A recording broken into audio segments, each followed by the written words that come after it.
Ganda, ang galing. Nakakatuwa lang talaga, alam mo. Kasi, ayan guys, ayan. Ayan, sasabihin ko na sa inyo ha, para hindi na kayo magaya sa akin na talagang natanga lang talaga ako. Kasi syempre, unang gamit ko pa lang. Ito yung power on niya. So, pag in-on mo siya, dapat nasa bibig mo na. Kasi kung hindi nakatuturit siya hanggang, malakas eh, ang lakas ng pressure talaga. Mura lang niya, tapos legit talaga. Nilis ang ngipin. No? Sarap.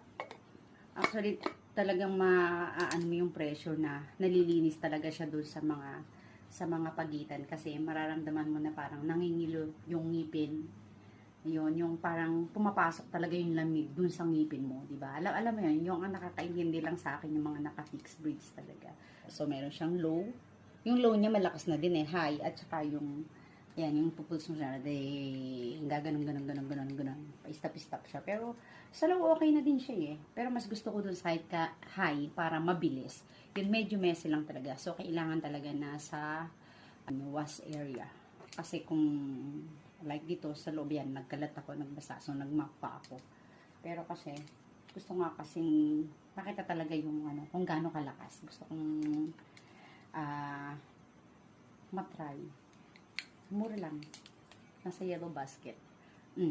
Talagang matutulog kang fresh na fresh. Yun yung pinaka-importante sa mga naka-fixed braids. So, ang masasabi ko lang guys, sa mga naka-fixed braids yan, sa mga hindi naka-fixed braids at gustong magpa-fixed braids na sinasabi nilang totoo daw ba na yung mga naka-fixed braids mabaho ang hininga. Actually, hindi naman dahil naka-fixed braids ka mabaho. Nasa oral hygiene nyo talaga yun. Nasa naglilinis lang talaga. Kahit naman hindi ka naka-fixed braids, kumpleto yung ngipin mo. Kung hindi mo lilinisin ng mabuti yung ngipin, hindi ka nagtututbrush yung maayos, mabaho pa rin talaga siya. So, ganun lang din. Walang magkakaiba.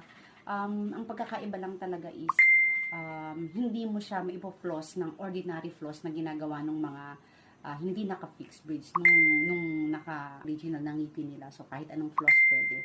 Yung mga naka-fixed braids, ang hirap mag-floss. So, kailangan mo talaga